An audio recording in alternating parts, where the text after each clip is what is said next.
The jungle awoke not with birdsong but with silence.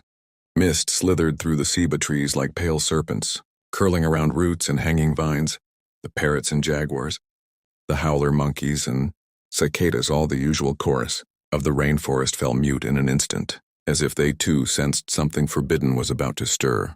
The expedition slowed, burdened by packs and fear alike. Their guide, a wiry man whose chest was covered in obsidian beads, pressed a trembling finger to his lips. "Not here," he whispered in a voice thinner than the mist. "The stones have ears." His warning scattered unease through the men, yet the leader of the caravan, Captain Callan, only smirked. "Ears? They are just rocks," he laughed.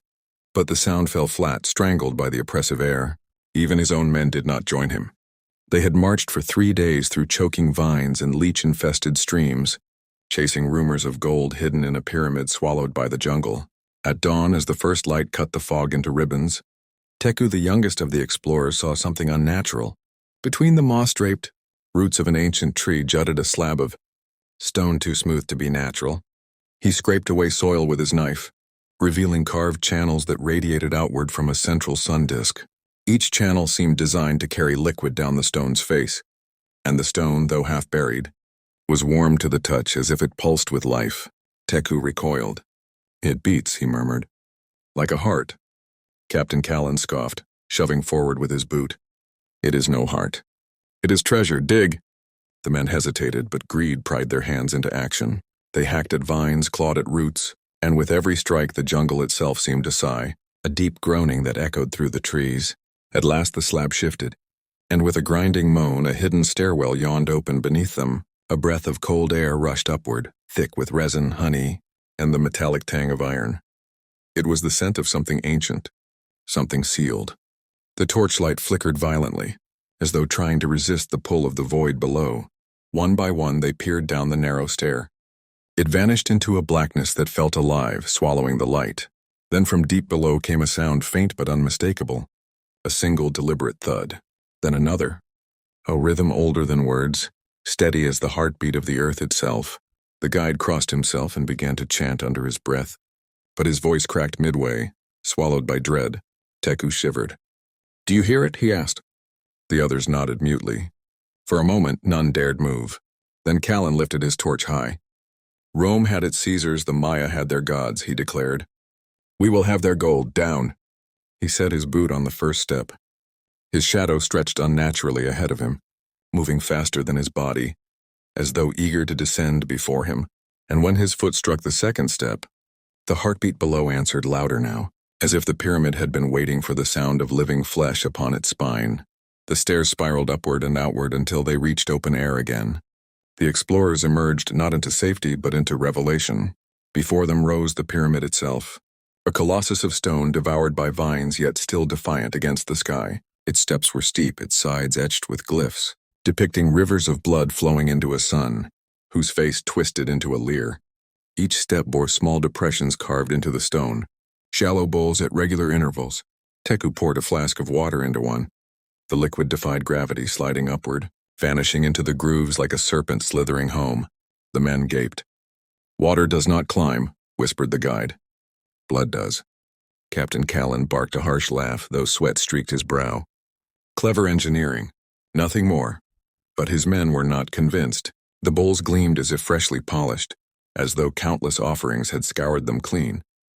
The air itself grew heavier, pressing against their lungs. And then came the sound again, thud, thud. Thud like a drum reverberating through stone, though no drummer's hand struck. The rhythm quickened the higher they climbed, until even their own hearts seemed to beat in unison with the unseen pulse. At the summit awaited a platform slick as if rain had washed over it, though the sky above was cloudless. At its center rested a stone altar, carved in the likeness of a flower with jagged petals. Channels branched from it in every direction, grooves leading down the steps, all the way to the base of the pyramid. Around its rim were sockets, as if obsidian blades had once been slotted there, waiting for hands to wield them. The altar was not built to hold treasure. It was built to hold bodies. Teku touched the stone and drew his hand back with a cry. "It is wet." His palm bore a smear of crimson, fresh. The others stared, horrified though no wound had been made. Above them, the sky darkened unnaturally fast. The sun's edges blurred as though a shadow passed over it. The jungle below hushed, every bird, every insect silenced in perfect fear. A breeze whispered across the platform, though no trees stirred. It carried with it a murmur, distant, wordless, hungry. The guide fell to his knees. "This is the stair of hearts," he gasped. "Once begun, it cannot be undone. The pyramid remembers blood, and it demands more." His words slithered into their ears like serpents, and for the first time even Captain Callan faltered, his bravado cracking. He looked down the endless steps and then back at the altar, and in his silence the others knew. They were already trapped, caught between sky and stone, with no way but forward into the jaws of something older than empires. Beyond the altar, carved into the platform itself, was a doorway hidden beneath tangled moss. When the men pulled the vines aside, a chamber yawned open, filled with air so heavy it burned their throats. Torches sputtered, fighting for breath. Inside, the murals told a story more terrible than the steps outside. At first, the paintings showed feasts beneath the sun, a city gleaming with gold, priests raising their hands in praise. But the scenes twisted quickly. The same priests were shown holding knives of obsidian, cutting into chests, lifting hearts that blazed like coals. The blood spilled into channels that flowed not downward, but upward, into a great stone sun carved above the doorway. Beneath it, glyphs proclaimed, "The sun thirsts eternal. To seal it, the heart of man must burn." The explorers shuffled uneasily, but then froze as a figure moved within the shadows. He was no mirage. He stepped forward, his face gaunt, his skin painted in ash and streaks of red. Around his head rested a crown of bone strung with beads of dried blood. His robe, though threadbare, shimmered faintly with the residue of ritual. The high priest. His eyes glowed as if lit from within, not by life but by the embers of endless sacrifice. Teku dropped to his knees, words tumbling from his lips. You should be dust." The priest's voice answered not with one tongue, but many, a chorus that seemed to echo from the walls themselves. "Dust feeds the roots, roots feed the stone, and the stone feeds me." Captain Callan drew his sword, but the priest merely raised a hand. Dust swirled into a whirlwind, blinding him, rusting the blade before his eyes. "You trespass on the sun's slumber," the priest intoned. "Its heart is sealed by oaths stronger than iron. Break the seal, and your own heart shall feed the fire." His gaze fell upon Teku, lingering. "One among you hears the pulse. One among you feels the truth. You, boy, the pyramid has chosen you." Teku's skin crawled as every man turned toward him, their expressions torn between fear and suspicion. Callan snarled, regaining his voice. "We came for gold, not riddles." The priest smiled, thin as a blade. "Gold is blood's shadow. Seek it and you will give more than coin." He stepped aside, gesturing toward a deeper passage behind him, where the stone glistened as if wet. From within came the unmistakable sound of breathing, slow, immense, patient. The priest's many voices whispered together, "Turn back if you wish to live. But if you walk further, the sun itself will rise to drink." Outside, the sky dimmed further, as though something vast and unseen had stretched across it, and for the first time Captain Callan did not laugh. They returned to the platform as the sky dimmed to a tarnished bronze. The altar at the summit resembled a jagged flower in bloom, its petals cut from stone and veined with dark channels. Around the rim lay 4 empty sockets, the ghostly beds of obsidian blades that once drank the light. The air tasted metallic as if the clouds themselves had bled. Captain Callan barked orders for torches and ropes, forcing purpose into men who could no longer meet his eyes. The heartbeat inside the pyramid matched their footfalls. Slow, a patient, approving, Teku stepped closer to the altar, against every instinct screaming in his bones. The surface was slick the way mossed stone is slick, yet when he lifted his palm, a faint smear of crimson lingered across his skin, warm as breath. "It's fresh," he whispered. The guide made a sign against evil. The stone remembers the shape of blood. Above them, vultures wheeled once and vanished. Even carrion feared to linger. Glyphs along the altar's edge came alive in the wavering torchlight. Rows of kneeling figures, a priest holding a blade, a sun disk with a fissure through its heart. Beside them, a mural of a single man, standing between the crowd and the altar arms, raised not in praise but defiance. The strokes were sharper here, newer, as if some final hand had added a warning after all the others were carved. Teku traced it without touching. The man's face was blurred, unfinished, waiting to be named by whoever dared to take his place. "Set the gear," Callan growled. Men spread coils of rope, iron hooks, a pry bar, as if an altar were merely another puzzle to be solved. The guide protested, voice shaking. "An altar is not a door. It is a bargain." Callan's temper flared. "We bargain with no one. Not gods, not ghosts." Yet even as he said it, the platform trembled so mildly one might blame a breeze if any breeze still blew. The torches curdled into smaller flames. Somewhere below, the drums of the jungle lost their rhythm and fell silent. A wind rose without direction, tugging the men's hair forward as if something inhaled from the altar itself. Their breaths shortened. The sockets along the rim glinted as if slick with oil that was not oil. Teku felt the world tighten to a point. The altar, the fissured sun, the unfinished face on the mural. "Captain," he said, "if we do this, it will not give us gold. It will ask for us." Callan did not look at him. "Then we will give it fear and take everything else." He wedged the pry bar beneath the central plate. The metal squealed. The heartbeat accelerated, but not with panic. With delight.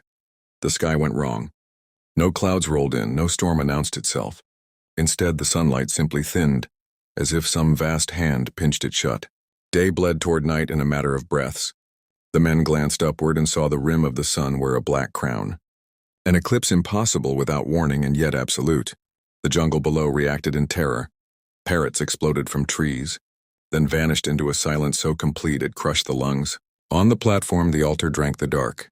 The veins carved into the stone pulsed with a dull glow like embers buried under ash. Callan's pry bar bit deeper. Stone groaned the way an animal groans when its ribs are forced apart. Ropes rattled. Hooks skittered, seeking purchase where the altar refused to yield.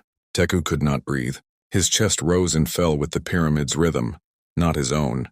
He felt the eclipse in his bones, a pressure like deep water, compressing thought into one terrible clarity. This was not the end of light, but its summoning to watch. The high priest's silhouette appeared in the chamber doorway below, his bone crown rimmed with the last ring of sun. He did not climb. He only raised both hands. The men who looked directly at him swayed as if plucked by strings. "The sun sees," the many voices said from all around them. "What you open cannot be closed with flesh. Alone." Teku heard his name, without sound, felt it spoken inside him. He stepped back involuntarily, then forward, again as if the platform itself corrected him. When the eclipse reached its blackest center, the altar exhaled. It was a physical wind inward, as though the world's breath were drawn through a stone mouth. Torches bent toward it. Flames turned blue, then black. Callan shouted for leverage, veins bulging in his neck. Steel shrieked. The plate shifted just a finger's breadth, and the pyramid answered with a single, sonorous boom that rang across the jungle like a bell struck underwater. Every bowl in the steps below trembled. A red bead appeared at the altar's edge, fat as a tear, and slid into the nearest channel, crawling uphill as though gravity had flipped. "Stop!" Teku cried, grabbing Callan's arm. The captain tore free. "This is proof. There's power under this stone." The guide fell to his knees, forehead to the platform. "Not power," he sobbed. "Hunger." The eclipse held the world in a fist. Somewhere within the pyramid, a locked door unlatched. Not with a click, but with a sigh of relief. The altar's plate rose another breath on its own, and the eclipse smiled. It happened quickly, as sacrifices always do when fear outruns mercy. The pry bar slipped, the plate lurched, and a seam split across the altar's center. From the gap poured air colder than any wind they had known, wet with the stink of resin, copper, and something that grew only in graves. The nearest man, Orland, stumbled, catching himself on the altar's lip. His hand slid across the slick stone. His feet parted from the ground as if the rock itself had gripped him.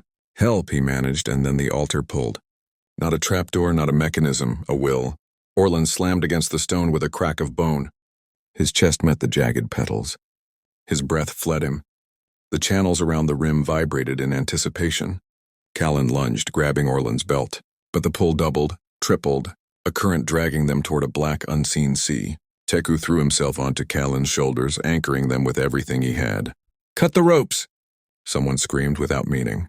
Knives flashed on rope, on flesh, on anything that resisted the altar's appetite. The high priest did not move. He watched as Orland's eyes rolled white.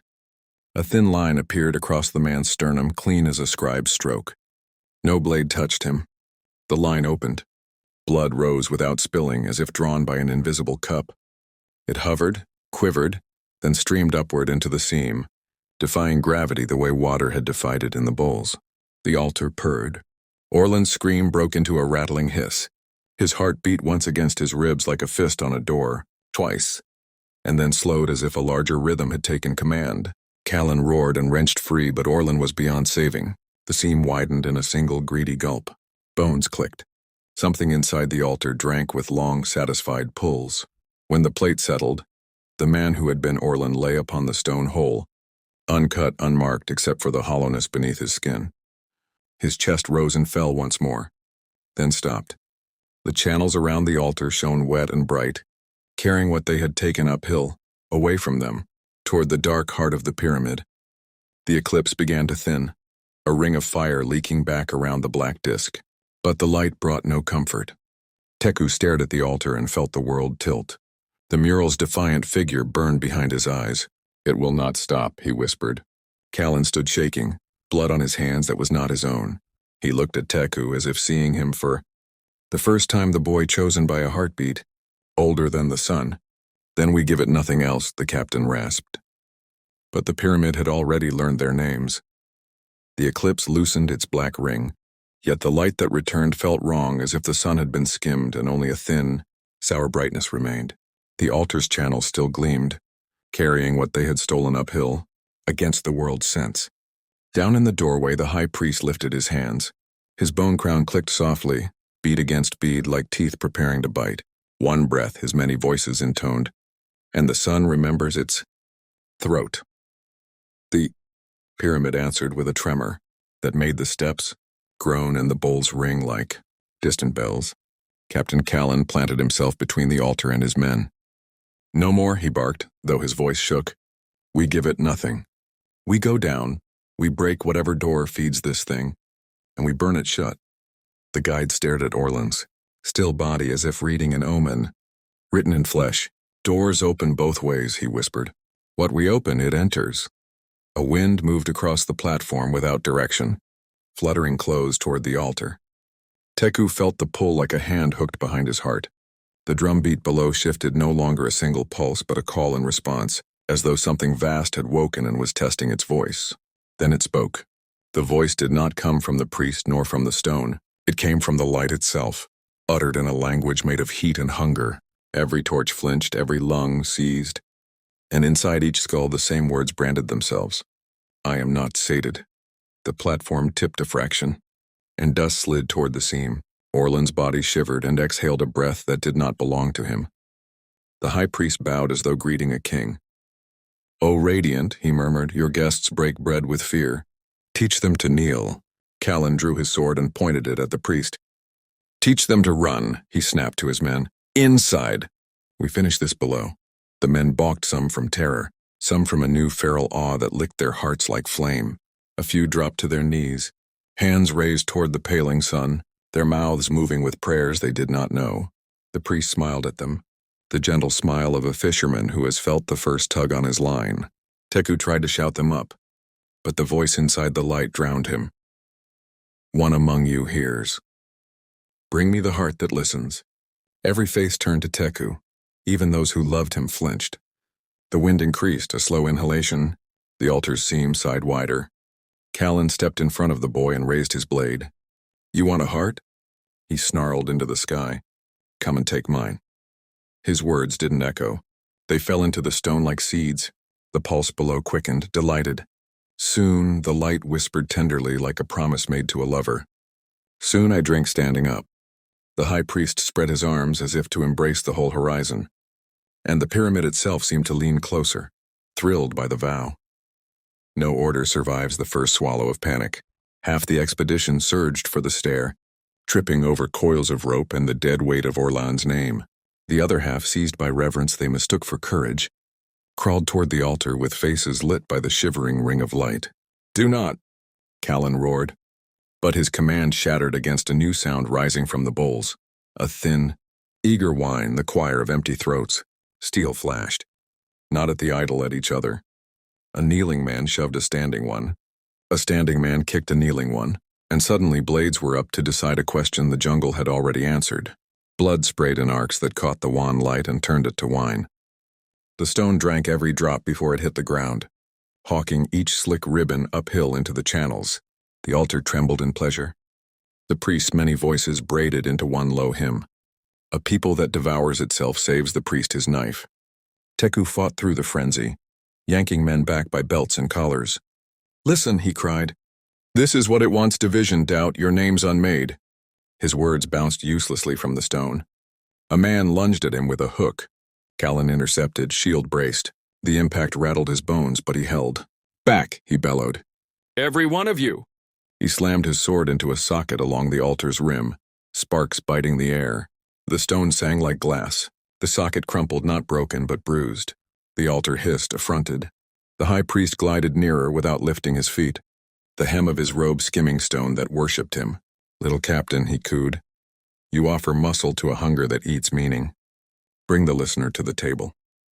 The sun does not need your flesh. It needs his consent," the word struck.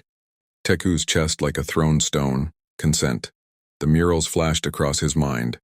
A single figure standing between altar and crowd, face unfinished. A place left for a name. "Down!" Callan ordered, shoving Teku toward the doorway. "We cut the heart at its source." The guide scrambled ahead, sobbing prayers. Those who resisted the altar's charm clung to that thin thread of command and stumbled after, leaving the priest and the faithful on the platform. The priest did not follow. He only tilted his head and spoke in a voice that was both lullaby and threat. "Go then, children. A river always finds the sea." Behind them, the eclipse brightened by a hair as if amused by their hope.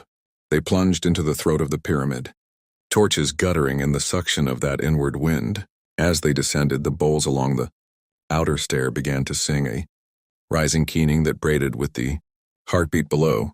The air grew hot and sweet like a bakery in hell. "It's calling all stories to end here," the guide whimpered. "Ours, theirs, even the sun's." Callan tightened his grip on Teku's wrist, as if he could anchor a boy to a world. "Then we end it first," he said, and the stone smiled under his boots. The heart chamber lay beneath. The altar like a secret the world had tried to forget and failed. It was a rotunda carved from living rock, its ceiling a stone sun-veined, with a single fissure that ran from rim to center like a healed wound cracked open again. Channels climbed the walls in reverse rivers, glowing faintly with what they had carried. At the chamber's core rose a column of translucent stone, the color of honey left on a grave. It pulsed not with light but with attention. When Teku entered, the pulse changed key. "It hears you," the guide breathed, and would have fled if the stair had not closed behind them with a soft final sigh. Callan circled the column, looking for a hinge to break, a joint to pry anything that obeyed the logic of doors. "We shatter it," he said. "We bury this room in itself." He drew back his sword and struck. The blow rang bright and then died sideways, as if the sound had been turned and sent into some other year. The column did not chip. It listened. Teku's mouth flooded with heat. The murals above burned in his skull. The sun thirsts eternal. To seal it, the heart of man must burn, not a victim, a will. He stepped forward. "Take me," he whispered, not to the priest, not to the stone, but to whatever fed on both. The column warmed beneath his palm as if a fever had leaned into his hand. Callan seized his shoulder. "No." His voice was ragged. "I will not buy our escape with a boy." Teku met his eyes and saw a life of orders taken and given, of lines held so others could run. "You taught me a legion is one body," the boy said. "Then let me be the hand that closes the wound." The chamber answered, a low, approving hum that made the teeth ache. "Consent," the word slid through the room, like a key finding its lock. The fissure above brightened.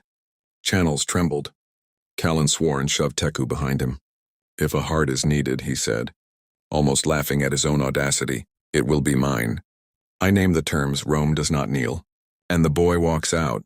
He pressed his palm to the column. The warmth surged into him like molten iron poured into a mold. His back arched. Every scar on his body lit. For a heartbeat, he was more than a man. He was a word said with authority. The fissure began to knit. The channels ran backward, refusing the altar its climb. Above, somewhere far and suddenly close, the high priest screamed not in pain but in outrage. The eclipse flickered. Stone groaned. The column drank. Callan's breath shortened, then steadied, then slowed. "Captain," Teku cried, grabbing for him. Callan did not look away from the light ripening inside the stone. Hold the line, he said softly, as if across a campfire in another life. The fissure sealed with a sound like a page closing. The column flashed white. The pyramid roared. The floor bucked. The stairs vomited dust. Cracks raced the walls in a spider's panic. The chamber began to die the way all living things do, reluctantly, loudly, unwilling to accept its end. Callan sagged, eyes clear for the first time since the jungle. Run, he said. Carry the story where it can't be. Eaten. Teku knew a command.